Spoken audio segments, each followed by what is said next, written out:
এই রমাজান আপনার পূর্ব প্রস্তুত অবস্থায় আসবে। এই রমাজানে আপনি সিয়াম রেখে মজা পাবেন। এই রমাজানে আপনি প্ল্যান করে তারাবির সালাত আদায় করতে পারবেন। এই রমাজানে প্ল্যান করে পুরো কোরআন পড়ে শেষ করতে পারবেন পুরো রমাজানে। এই রমাজানে লাইলাতুল কদর জাগতে পারবেন। এই রমাজানে ইতিকাফ করতে পারবেন। এই রমাজানে দান এবং যাকাত বের করে সম্পদকেও পবিত্র করতে পারবেন। এক রমাজান কত বড় মহা নিয়ামত! এই নিয়ামতকে মূল্যায়ন করার জন্য প্রস্তুতি 1 মাস আগে থেকেই লাগে। এই জন্য শাবানে সিয়াম পালন করে ব্রেনকে আগে থেকেই প্রস্তুত করতে হবে। শাবানে সিয়াম পালন করতে রাজি আছেন? সবাই অন্তর থেকে নিয়ত করে শক্তভাবে বলেন যে ইনশাআল্লাহ। আল্লাহ সুবহানাহু ওয়া তাআলা আমাদের কবুল করুক, বলেন আল্লাহুম্মা আমিন। একদিন যে সিয়াম পালন করলে আল্লাহর সন্তুষ্টির জন্য আল্লাহ তার চেহারাকে দূরে সরিয়ে দিবে, কোন রিওয়ায়াতে 70, কোন রিওয়ায়াতে 100, কোন রিওয়ায়াতে আসমান এবং জমিনের দূরত্ব পরিমাণ জাহান্নাম থেকে। আল্লাহু আকবার। সকল নেকির, সকল ইবাদতের নেকি পূর্ব নির্ধারিত, সিয়ামের নেকি পূর্ব নির্ধারিত না। আল্লাহ বলছেন আস-সাওমু লি ওয়া আনা আজজি বিহি। সিয়ামের সিয়াম যেহেতু আমার জন্য খাস, এর নেকিও আমিই দিব। আল্লাহু আকবার।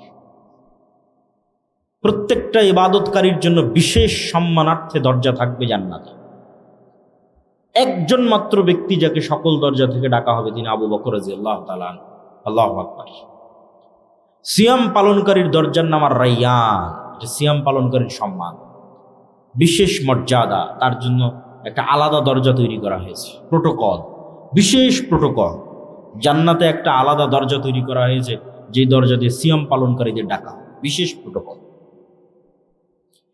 বাইতুল্লাহর নিসবাত আল্লাহর দিকে, কাবার নিসবাত আল্লাহর দিকে। কাবা ঘরের মধ্যে কি আল্লাহ সুবহানাহু ওয়া তাআলা থাকেন? সত্তাগতভাবে থাকেন? থাকেন। আল্লাহ সুবহানাহু ওয়া তাআলা আছেন 7 আসমানের উপরে, আরশের উপরে। তাহলে কেন বলা হয় কাবা আল্লাহর ঘর? এটা সম্মান। কাবাকে সম্মান দেওয়া হচ্ছে, যে কাবাকে বলা হচ্ছে কার ঘর? আল্লাহর। সিয়ামের সম্মান, যে সিয়ামকে বলা হচ্ছে যে এটাই একমাত্র ইবাদত পৃথিবীতে যা শুধুমাত্র কার জন্য? আল্লাহ সুবহানাহু ওয়া তাআলা। এই জন্য সিয়াম পালন করে আনন্দের সময় দুইটা, ইফতারের সময়, আর যেহেতু পূর্ব নির্ধারিত কোনো নেকি নাই, নেকি পাবে কার কাছে? এই জন্য আল্লাহর কাছে সাথে যখন সাক্ষাৎ হবে, তখন সিয়াম পালন করে দ্বিতীয় খুশির মুহূর্ত, যে আল্লাহ সুবহানাহু ওয়া তাআলা তাকে কি সারপ্রাইজ দেন, তা সে যে সিয়াম পালন করেছে আর প্রতিদান বিনিময় আল্লাহ সুবহানাহু ওয়া তাআলা কি দেন। প্রিয় উপস্থিতি, সিয়াম পালন শয়তানকে কন্ট্রোল করার এক অন্যতম উপায়। আপনার শরীরের মধ্যে শয়তান প্রবেশ করে, রাসূল সাল্লাল্লাহু আলাইহি ওয়াসাল্লাম বলেছেন। রক্তনালীতে শয়তান চলে, তিনি বলেছেন। রক্তনালী সংকুচিত হয় সিয়াম পালন করলে।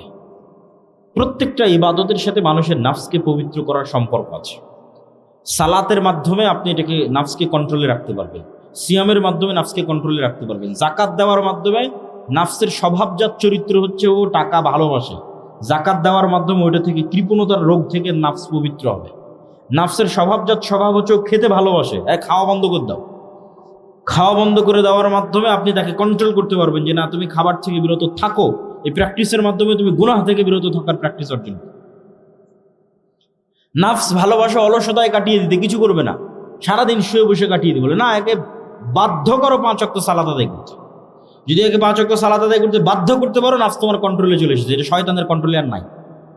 আপনি সালাতেও নাই, সিয়ামেও নাই, নিশ্চিত থাকেন আপনার নাফস কার কন্ট্রোলে আছে? জোরে বলেন না, কার কন্ট্রোলে আছে? শয়তানের কন্ট্রোলে আছে। তাহলে নাফসকে শয়তানের কন্ট্রোল থেকে মুক্ত করে নিজের কন্ট্রোলে নিবেন, আল্লাহ সুবহানাহু ওয়া তাআলার দাসত্বে আত্মসমর্পণ করবেন। তার 1 নম্বর 5 ওয়াক্ত সালাত, 2 নম্বর সিয়াম। সেই সিয়ামের একটা বড় নফল, সিয়ামের মাসে আমরা অবস্থান করছি, শাবান মাসের সিয়াম। আল্লাহ আমাদের পালন করার তৌফিক দান করুক, বলেন আল্লাহুম্মা আমিন। পরের জরুরি কথা বলেছি, বক্তব্য দিব না, শুধু জরুরি কথা বলে বলে বক্তব্য শেষ করি। পরের জরুরি কথা হচ্ছে, আজকে যে জায়গায় আপনারা উপস্থিত হয়েছেন, এই জায়গা প্রায় 20 কাঠা জায়গার ওপর আপনারা বসে আছেন। তার 10 কাঠা অলরেডি আমাদের ভাইয়েরা রেজিস্ট্রি করে ফেলেছে, আর 10 কাঠা বায়নামা তারা সম্পূর্ণ করেছে, বলেন আলহামদুলিল্লাহ। কিন্তু সেই বায়নামার বকেয়া কত জানেন? প্রায় 2 কোটি টাকার কাছাকাছি। কিন্তু এত বড় হিম্মত তারা নিয়েছে আল্লাহর উপর ভরসা করে, এবং আমি বিশ্বাস করি আল্লাহ এটা পূরণের ব্যবস্থা করে দেবেন, আল্লাহুম্মা আমিন। তো দান, দান কেন শক্তিশালী ইবাদত, এটা প্রাসঙ্গিক। কেন আপনি দান করবেন, জরুরি কথার মধ্যে এটা একটা জরুরি কথা। কেন দান করবেন, দান কেন শক্তিশালী ইবাদত? আলোচনার শুরুতেই বলেছি আল্লাহর কাফারা সিস্টেমের 1 নাম্বার শুরু হয় কি দিয়ে? টাকা দিয়ে। আবারও জোরে বলেন তো, কি দিয়ে শুরু হয়? টাকা দিয়ে। তাহলে দুনিয়াতেই গুনাহের কাফারা করে নেওয়া যাচ্ছে কি দিয়ে?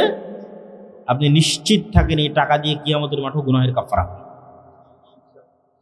কিন্তু কিয়ামতের মাঠে নতুন করে টাকার মালিক হওয়ার সুযোগ থাকবে নাকি? থাকবে না। কিয়ামতের মাঠে যদি আপনি কোটিপতি হতে চান, সেটা কখন হতে হবে? এখন হতে হবে। যে কিয়ামতের মাঠে আমি যে কোনো বিপদ আপদ থেকে বাঁচতে চাই, তো বাঁচতে পারবেন টাকা দিয়ে, নিশ্চিত থাকেন। কি দিয়ে বাঁচতে পারবেন জোরে করে বলেন তো, আর একটু জোরে বলেন, কি দিয়ে বাঁচতে পারবেন? টাকা দিয়ে বাঁচতে পারবেন। তো সেই টাকা কিয়ামতের মাঠে উপার্জন করতে পারবেন না এখন কোটিপতি হতে হবে? কিয়ামতের মাঠে কোটিপতি হতে চাইলে সেটা এখন হতে হবে। এখন কোটি টাকা ইনকাম করে আল্লাহর রাস্তায় কোটি টাকা দান করে কিয়ামতের অ্যাকাউন্টে টাকা জমা রেখে এবার কিয়ামতের মাঠে উঠছি আমি কোটিপতি অবস্থায়। তাহলে এখন কত গুনাহের কাফারা, আর কত মানুষের হক নষ্ট, আর কত ইবাদতের কমতি, সবগুলো দান দিয়ে পূরণ করা সম্ভব। সবগুলো দান দিয়ে পূরণ করা সম্ভব। এই জন্য আল্লাহ সুবহানাহু ওয়া তাআলা বলেছেন, ইন্নাল্লাহা আশতারা মিনাল মুমিনিনা আনফুসাহুম ওয়া আমওয়ালাহুম বিআন্না লাহুমুল জান্নাহ। আল্লাহ জান্নাত বিক্রি করে দিতে চান 2 শ্রেণীর মানুষের কাছে, যারা তাদের সবচেয়ে দামি সম্পদ নিজের আত্মাকে আল্লাহর রাস্তায় কুরবানি করে দিবে, মানে জিহাদ ফি সাবিলিল্লাহ করে শহীদ হয়ে যাবে। 2 নাম্বার, যারা তাদের ধন সম্পদ দিয়ে জান্নাত কিনতে চায়। ঠিক গুলশানে প্লট বিক্রি হয় না, ফ্ল্যাট বিক্রি হয় না, আল্লাহ জান্নাতের ফ্ল্যাট সেল করছেন, আল্লাহ বিক্রেতা। এবং এটাকে আল্লাহ ব্যবসা হিসেবে নাম দিয়েছেন, হাল আদুল্লুকুম আলা তিজারাতিন তুনজিকুম। তো আমি কি তোমাদের এমন একটা ব্যবসার কথা বলবো না যেই ব্যবসা তোমাদের নাজাত দিবে জাহান্নাম থেকে? একটা ব্যবসা আল্লাহ বিক্রি করবেন, সেল করবেন। জান্নাতের ফ্ল্যাট, জান্নাতের প্লট, জান্নাতের বাগান, জান্নাতের নদী নালা ঝর্ণা সব বিক্রি হবে। একটা গল্প শোনেন। একজন ব্যক্তি রাসূলুল্লাহ সাল্লাল্লাহু আলাইহি ওয়াসাল্লামের কাছে এসে বলছেন, আল্লাহর নবী, আমার বাড়ির পাশে একজন ব্যক্তির খেজুরের একটা গাছ আছে, যে খেজুরের গাছ হেলে হেলে পড়ে আমার বাড়ির মধ্যে ঢুকে গেছে। আমার ছোট ছোট বাচ্চারা সেই গাছের খেজুর পাড়ে, সেই ব্যক্তি বকাঝকা করে। রাসূলুল্লাহ সাল্লাল্লাহু আলাইহি ওয়াসাল্লাম ওই ব্যক্তিকে ডেকে পাঠিয়ে বললেন, জান্নাতে একটা খেজুর গাছের বিনিময়ে এই খেজুর গাছ তুমি এই গরিব মিসকিন মানুষকে দিয়ে দাও। বলেন আল্লাহু আকবার। বিক্রি হচ্ছে না? হচ্ছে না? বিক্রি হচ্ছে। জান্নাতে একটা খেজুর গাছ পাবে আর দুনিয়াতে একটা খেজুর গাছে দিয়ে দিবে। তাহলে জান্নাতের খেজুর গাছ পর্যন্ত বিক্রি হয়ে যাচ্ছে। চিন্তা করেন, জান্নাতের খেজুর গাছ বিক্রি হয়ে যাচ্ছে। এখন এই ব্যক্তি রাজি হলো না। এখানেও শিক্ষা আছে। ব্যক্তি মালিকানায় নবীরও জোর চলে না। ইসলাম ব্যক্তি মালিকানায় বিশ্বাস করে। টাকার মালিক আমি দিব না, দান করব না। যেমন যিনি এখন এই 10 শতকের মালিক, তিনি যদি বলে যে না আমি এটা দিব না, তিনি তো এলো দানও করতে পারে। কিন্তু যদি বলে না দিব না, তাহলে কি আপনি জোর করে নিতে পারবেন? পারবেন না। ব্যক্তি মালিকানায় নবীরও জোর চলে না। দিবে না, কি করার? দিবে না, শেষ। জান্নাতে একটা খেজুর গাছের বিনিময়ে দিবে না তো কি করার? এখন আবু দাহদা নামে একজন সাহাবীর কানে এই কথা গেছে। ওনার লোভ তৈরি হয়ে গেছে, জান্নাতে একটা খেজুর গাছ আমার নামে কনফার্ম, নিশ্চিত। লোভ, পরকালমুখী চিন্তার মানুষ যারা যারা জান্নাতকে দেখতে পায় তাদের চিন্তা চেতনা ভিন্ন। সে তখন ওই ব্যক্তিকে গিয়ে বলছে যে আমার বিশাল বড় খেজুরের বাগান আছে, ভাই পুরো খেজুরের বাগান তোর, তুই একটা খেজুরের গাছ আমাকে দিয়ে দে। এই আবু দাহদা ওই ব্যক্তিকে গিয়ে বলছে যে আমার বিশাল বড় খেজুরের বাগান আছে, এই পুরো খেজুরের বাগান তুই নিয়ে নে আর এই খেজুরের গাছটা আমাকে দিয়ে দে। এখন ওই ব্যক্তি চিন্তা করতেছে যে বিশাল খেজুরের বাগান, ওর তোর কোনো শত্রুতা নাই, শত্রুতা নাই যে দিবে না, এরকম কোনো জেদও নাই। ঠিক আছে, বিশাল খেজুরের বাগানের বিনিময়ে এই খেজুরের গাছটাও আবু দাহদাকে দিয়ে দিয়েছে। আবু দাহদা এসে এখন রাসূল সাল্লাল্লাহু আলাইহি ওয়াসাল্লামকে বলতেছে, আল্লাহর নবী আপনি বলেছিলেন যে এই খেজুরের গাছটা যদি কেউ গরিব বা মিসকিনকে দিয়ে দেয় তাহলে তার জন্য জান্নাতে একটা খেজুরের গাছ হবে। কথা কি ঠিক? রাসূল সাল্লাল্লাহু আলাইহি ওয়াসাল্লাম বলছেন হ্যাঁ, কথা ঠিক। তো আল্লাহ নবীকে তিনি বলছেন, আল্লাহ নবী, আমি এই খেজুরের গাছটা পুরো একটা খেজুরের বাগানের বিনিময়ে কিনে নিয়েছি, আর এই খেজুরের গাছটা জান্নাতের খেজুরের গাছের বিনিময়ে লোককে দিয়ে দিলাম। বলেন আল্লাহু আকবার। কি স্যাক্রিফাইস দেখেন! টাকা দিয়ে জান্নাত কিনে পাওয়া যায়, জান্নাতের খেজুরের গাছও বিক্রি হবে, জান্নাতের ঝর্ণাও বিক্রি হবে। রাসূল সাল্লাল্লাহু আলাইহি ওয়াসাল্লামের মসজিদে নববীর সামনে একটা কুয়া ক্রয়ের প্রয়োজন। কুয়া, যে কুয়ার মালিক ইহুদি, মুসলমানদের উজু গোসলে দরকার হয়। আল্লাহ নবী বললেন, জান্নাতে একটা ঝর্ণার বিনিময়ে কে এই কুয়া মুসলমানদের জন্য ওয়াকফ করে দিবে? উসমান ইবনে আফফান বললেন, আল্লাহ নবী, জান্নাতে একটা ঝর্ণার বিনিময়ে আমি এই কুয়া কিনে আল্লাহর রাস্তায় ওয়াকফ করে দিলাম। আল্লাহু আকবার। সে উসমান বিন আফফানের সম্পদ এখনো আছে। উসমান বিন আফফানের নামে ব্যাংক অ্যাকাউন্ট আছে, উসমান বিন আফফানের নামে খেজুরের বাগান আছে, উসমান বিন আফফানের নামে অসংখ্য হোটেল আছে মসজিদে নববী এবং মক্কার হারামের পাশে। উসমান বিন আফফানের দান শেষ হয়নি। আজ 1400 বছর পার হয়ে গেছে, উসমান বিন আফফানের সাদাকায়ে জারিয়া চলমান আছে। বলেন আল্লাহু আকবার। কি তাদের ইখলাস আর কি তাদের নিয়ত! তো অর্থ খুব প্রয়োজন, অর্থ দিয়ে জান্নাত কিনে পাওয়া যায়। এই জন্য রাসূল সাল্লাল্লাহু আলাইহি ওয়াসাল্লাম বলেছেন, দুইটা মানুষের সাথে ঈর্ষা জায়েজ, যে ইলম অর্জন করে মানুষকে বিতরণ করতেছে, আর একটা যাকে আল্লাহ টাকারও মালিক করেছে, আবার আল্লাহর রাস্তায় ব্যয় করার তৌফিক দিয়েছে। কত মানুষ টাকার মালিক হয়েছে, ওই টাকা দুবাইয়ে গিয়ে শেষ করছে, কক্সবাজারে গিয়ে শেষ করছে, সেন্ট মার্টিন, পার্বত্য চট্টগ্রামে গিয়ে শেষ করছে, থাইল্যান্ড, ব্যাংকক, সিঙ্গাপুর উড়িয়ে শেষ করে দিচ্ছে, আমেরিকা, ইংল্যান্ড, ইউরোপ শেষ নাই, বিনোদনে টাকা শেষ, মদ জুয়া আড্ডায় টাকা শেষ। কয়জন লাখপতি কোটিপতিকে আল্লাহ এই তৌফিক দিয়েছে যে তার ওই কোটি টাকা লাখো টাকা আল্লাহর রাস্তায় ব্যয় করার সুযোগ দিয়েছে। আল্লাহু আকবার। এই সত্যি সৌভাগ্যবান, দাউদ সুলাইমানের মতো সৌভাগ্যবান। দাউদ সুলাইমান যেমন সৌভাগ্যবান, কোটি টাকার মালিক, কিন্তু সেই টাকা ব্যয় হবে আল্লাহর রাস্তায়। উসমান ইবনে আফফানের মতো সৌভাগ্যবান, কোটিপতি, কিন্তু ব্যয় হবে আল্লাহর রাস্তায়, বিনোদনে নয়, আরাম আয়েশে নয়। এর চাইতে সৌভাগ্যবান পৃথিবীতে কেউ নেই। এই জন্য টাকা উপার্জন করতে হবে এবং টাকা উপার্জন করে আল্লাহর রাস্তায় দান করতে হবে। মুসলমানেরা ব্যবসায়ী জাতি, বিজনেসম্যান কওম। তাদেরকে চাকুরিজীবী বানিয়েছে ইউরোপিয়ানরা। ব্যবসা না করলে দান করতে পারবেন না। কেন কৃষিকাজকে আল্লাহ অপছন্দ করেছে? কৃষিকাজের নাম কাফের, শাইখ বলে গেলেন। মাটিতে বীজ লুকিয়ে রাখে, আর যে কাফের সে ঈমান লুকিয়ে রাখে, আর ওই কাফের কৃষক মাটিতে বীজ লুকিয়ে রাখে। কৃষি কাজ করে দান করা কঠিন আছে। দান করতে হলে ব্যবসায়ী করতে হবে। ওই জন্য রাসূলুল্লাহ সাল্লাল্লাহু আলাইহি ওয়াসাল্লাম বলেছেন, আত-তাজির আস-সাদুক আল-আমিন, সত্যবাদী আমানতদার ব্যবসায়ী কিয়ামতের মাঠে নবী রাসূলদের সাথে থাকবে। কত বড় ফজিলত! সত্যবাদী আমানতদার ব্যবসায়ী কিয়ামতের মাঠে কাদের সাথে থাকবে? নবী রাসূলদের সাথে থাকবে। এই জন্য ব্যবসা করে টাকা উপার্জন করে আল্লাহর রাস্তায় দান করতেই হবে। একটা টাকাও যদি হালাল উপায়ে ইনকাম করা যায়, ওটা আল্লাহর দয়া, রহমত। বস্তুবাদী চিন্তাধারায় আপনি একটা টাকা উপার্জন করবেন, এটা শুধু ওই টাকাটাই উপার্জন করছেন, যে আমার 500 টাকা দরকার, এটা বস্তুবাদী চিন্তাধারা। আর ইসলামে আমি 500 টাকা উপার্জন করতে যাচ্ছি না, আমি আল্লাহর দয়া, আল্লাহর রহমত উপার্জন করতে যাচ্ছি। এই কনসেপ্টে আগাতে হবে। থাকবেন অল্পে তুষ্ট, কিন্তু ইনকাম করতে হবে সর্বোচ্চ আল্লাহর রাস্তায় দান করার জন্য। অল্পে তুষ্ট মানে বিলাসী নয়, অপচয়কারী নয়। যেটা আমি আমার আর এক বক্তব্যে বলেছি, ধনী হতে চাইলে বিলাসী অপচয় করা যাবে না।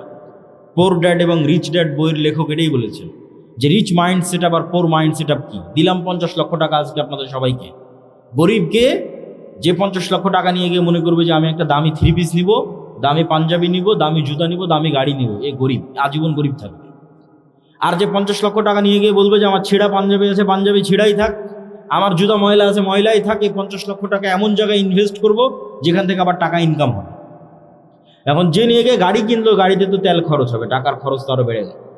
আর যে 50 লক্ষ টাকা নিয়ে গিয়ে এমন জায়গায় ইনভেস্ট করলো যেখান থেকে টাকা বের হবে, ধনী কোনো না কোনো দিন ধনী হবেই। তাহলে অল্পে তুষ্ট মানে ওই যে বিলাসিতা, বিলাসিতা মুক্ত। তো যাক, আমি আমার আলোচনার মূল কথায় আসি। জরুরি আলোচনা করতে করতে বলেছি আলোচনা শেষ হয়ে যাবে। একটা জরুরি আলোচনা শেষ করলাম, সাবান। 2 নম্বর জরুরি আলোচনা হচ্ছে দান অত্যন্ত পাওয়ারফুল ইবাদত। দান দিয়ে জান্নাতে ফ্ল্যাট কিনতে পাওয়া যাবে, দান দিয়ে জান্নাতে ঝর্ণা কিনতে পাওয়া যাবে, দান দিয়ে জান্নাতে গাছ কিনতে পাওয়া যাবে, দান দিয়ে জান্নাতে ঘর কিনতে পাওয়া যাবে, দান দিয়ে জান্নাতে বাড়ি, প্যালেস, বিল্ডিং কিনতে পাওয়া যাবে। আজকে আপনারা যে মাটির উপর বসে আছেন, এই মাটির বকেয়া 2 কোটি টাকা। প্রথমত আমরা এখন বৈঠকি দানে অংশগ্রহণ করব। দ্বিতীয়ত, যার পক্ষে যেভাবে সম্ভব কুমিল্লা অঞ্চলের যত মানুষ প্রবাসে আছে সবার প্রতি যত আহ্বান থাকবে, আপনারা হোয়াটসঅ্যাপ গ্রুপের মাধ্যমে একত্রিত হয়ে আমেরিকা হন, ইউরোপ হন, সৌদি, দুবাই, কুয়েত, কাতার, বাহরাইন, যে যেখানে আছে, ভাইয়েরা যে পার স্কোয়ার ফিট কত টাকা যেন নির্ধারণ করেছেন, 2500 টাকা সর্বনিম্ন, 2500 টাকা, এবং সর্বোচ্চ যতদূর সম্ভব তারা 6 থেকে 7 মাস সময় নিয়েছে। সামনে রমজান আসতেছে, এই রমজানকে সামনে রেখে এই টাকা কুমিল্লার মানুষকে আদায় করতেই হবে, বলেন ইনশাআল্লাহ। এই কুমিল্লার কোটবাড়ির ভাইয়েরা অনেক স্বপ্ন করে এই মেইন রোডের পাশে জামিয়া সালাফিয়া গড়ার স্বপ্ন দেখেছে। আমরা আমাদের জীবদ্দশায়, শায়েখ আব্দুর রাজ্জাক বিন ইউসুফের জীবদ্দশায় এত দামি জমি কেউ জামিয়া সালাফিয়াকে দেয়নি। কুমিল্লার মানুষ যত দামি দামি জমি জামিয়া সালাফিয়াকে দিয়েছে। আল্লাহ কুমিল্লার মানুষকে কবুল করুক, বলেন আল্লাহুম্মা আমিন। তাই এই বাকি কাজটুকু আর আপনারা অধুরা রাখবেন কেন? তাই কুমিল্লার যে যেখানে আছে সমগ্র কুমিল্লাবাসীর প্রতি দত্ত আহ্বান, এই 2 কোটি টাকা পূরণ করতেই হবে, বলেন ইনশাআল্লাহ। আর এখন বৈঠকে দানে সবাই একটু অংশগ্রহণ করি। ভাইরা কি যাবেন ভিতরে? লোকজন আছে যাওয়ার মতো? আমরা সবাই যারা স্টেজে আছি তারাও একটু অংশগ্রহণ করি বৈঠকে দান। কেউ আমরা খালি হাতে যাব না। আর তারপরের জরুরি কথা কি, মাসিক আল ইতিসামের কথা বলেছি, এটা তো নিবেনি। আল্লাহর পথে যাত্রা, যা আলোচনা এবছরে বিভিন্ন বইয়ে বিভিন্ন জায়গায় করেছি। এই সিজনের শুরুতে আলোচনা করেছিলাম, জি বলতেছি, এই সিজনের শুরুতে আলোচনা করেছিলাম ফেরেশতা। 2-1টা বক্তব্য যদি শুনেছেন আমি জানি না, যারা এই মিডিয়াতে আছে তারাও সেই বক্তব্যগুলো ভালোভাবে ধরতে পেরেছিল কিনা। ফেরেশতার ওপর পুরো 1 ঘন্টা 1.5 ঘন্টার বক্তব্য আছে, শয়তানের উপর 1 ঘন্টা 1.5 ঘন্টার বক্তব্য আছে, রূহ নফসের উপর বক্তব্য আছে, সবগুলোই বই থেকেই বলা। জিকিরের উপর আলোচনা আছে দাওয়া সেন্টারের জুমার খুতবায়, ইতিসাম টিভিতেও পাওয়া যেতে পারে। তো এই বইয়ে অসংখ্য গুরুত্বপূর্ণ আলোচনা আছে যা মানুষকে আল্লাহর সাথে কানেক্টেড করবে। এই বইয়ের কাজ কি? এই বইটা প্রত্যেকটা মসজিদ, মাদ্রাসা, দাওয়া সেন্টার, স্কুল, কলেজ, ইউনিভার্সিটি, যেখানে হালাকা সম্ভব 5 জন 10 জন একত্রিত হয়ে প্রতিদিন 2 পৃষ্ঠা 3 পৃষ্ঠা 1 পৃষ্ঠা অথবা প্রতি সপ্তাহে 2 পৃষ্ঠা 3 পৃষ্ঠা একত্রিত হয়ে বইটা পড়তে হবে। আল্লাহর পথে যাত্রা। এই বইটা তাজকিয়াতুন নফস, আমাদের আত্মাকে পরিশুদ্ধ করে আমরা যে চাচ্ছি যে আমরা একটি ইসলামী বিপ্লব পূর্ণাঙ্গ বাংলাদেশের মাটিতে ঘটাবো। শায়েখ বলে গেলেন সালাফি মানহাজের বাংলাদেশ। তার শুরুটা কি দিয়ে হবে? তার শুরুটা আপনি এই আল্লাহর পথে যাত্রা বই পড়ে এটির উপর আমল করা প্রথম ধাপ। দ্বিতীয় ধাপের আরেকটা বই আসতেছে ইনশাআল্লাহ, এই বছরই সেটি নিয়ে আসার চেষ্টা করতেছি। এই 2টা প্রত্যেক ওই সমস্ত ব্যক্তির জন্য পড়া অপরিহার্য। এই 2টা বই, একটা আল্লাহর পথে যাত্রা আর একটা আসবে এই বছরে, যারা চায় যে তারা পূর্ণাঙ্গ ইসলামের একটা বিজয়ের স্বপ্ন দেখে এবং সেই বিজয়ে অংশগ্রহণ করতে চায়, কি তার কাজ হবে, কি তার দায়িত্ব হবে, এটি নিয়ে বিস্তারিত আলোচনা করা আছে। মাসিক আল ইতিসামের এই মাসের সম্পাদকীয় খুব গুরুত্বপূর্ণ। নির্বাচন কেন্দ্রিক যত গুণা দরকার হয়, শুধু এই প্রবন্ধটা আলাদা করে লিফলেট করে ফ্রি বিতরণ করা দরকার। নির্বাচন কেন্দ্রিক যত গুণা, পারলে পুরো ইতিসাম ফ্রি বিতরণ করবেন, না পারলে শুধু এই সম্পাদকীয়টা আলাদা করে লিফলেট করে সারা বাংলাদেশের এই নির্বাচনের মৌসুমে তারা মানুষের দ্বারে দ্বারে ভোট চেয়ে বেড়াবে। আপনারা মানুষকে জাহান্নাম থেকে বাঁচানোর চেষ্টা করবেন, বলেন আল্লাহুম্মা আমিন। আচ্ছা, আমাদের যত ভলেন্টিয়ার আছে সবাই ভিতরে প্রবেশ করেন। সকলের প্রতি উদাত্ত আহ্বান যে আপনাদের এখন এখানে খাবারের ব্যবস্থা করেছে ভাইয়েরা, তারা তো এখানেই খাবারটা গ্রহণ করবে, তাই না? আপনারা অবশ্যই আমার বক্তব্য শেষ হওয়ার পর সারিবদ্ধভাবে বসবেন। সারিবদ্ধভাবে বসে আপনারা খাবার সুন্নাত অনুযায়ী বিসমিল্লাহ আলহামদুলিল্লাহ বলে খাবার গ্রহণ করে শয়তানকে সুযোগ দিবেন না, হইচই হই হুল্লোড় করবেন না, ঠেলাঠেলি করবেন না। আর শায়েখ আব্দুর রাজ্জাক বিন ইউসুফের কথা বলতেই হয়, যেহেতু উনি এই প্রতিষ্ঠানের মূল উদ্যোক্তা, স্বপ্নদ্রষ্টা। ওনার কিছু কথা স্মরণে রাখবেন। উনি যখনই জামিয়া সালাফের কথা বলে ওনার 2টো কথা সব জায়গায় থাকে। এক, আমার হাতে টাকা নাই এ কথা সত্য, এখানে প্রতিষ্ঠান গড়বই এ কথা সত্য, বলেন ইনশাআল্লাহ। 2 নম্বর উনি আর একটা কথা বলে, আপনি যদি কিছুই না দিতে পারেন দোয়া করবেন কোথায়? আল্লাহর কাছে। যদি উপরে কবুল হয়ে যায় নিচে কেউ ঠেকাতে পারবে না। তো শাইখ আব্দুর রাজ্জাক বিন জুবাইর দুইটা কথা যেন আপনাদের স্মরণে রাখে, যে আমরা জামিয়া সালাফের জন্য কিছুই যদি না করতে পারি, অন্তত যেন আল্লাহ সুবহানাহু ওয়া তাআলার কাছে দোয়া করি যে আল্লাহ তুমি কুমিল্লার মাটিতে এই জামিয়া সালাফিকে কবুল করো, বলেন আল্লাহুম্মা আমিন। এই বলে আমার সংক্ষিপ্ত বক্তব্য এখানেই শেষ করছি। ভাইয়েরা সারিবদ্ধভাবে বসে খাবার গ্রহণ করবেন। আজকের মতো আপনাদের কাছ থেকে এখানেই বিদায় নিচ্ছি।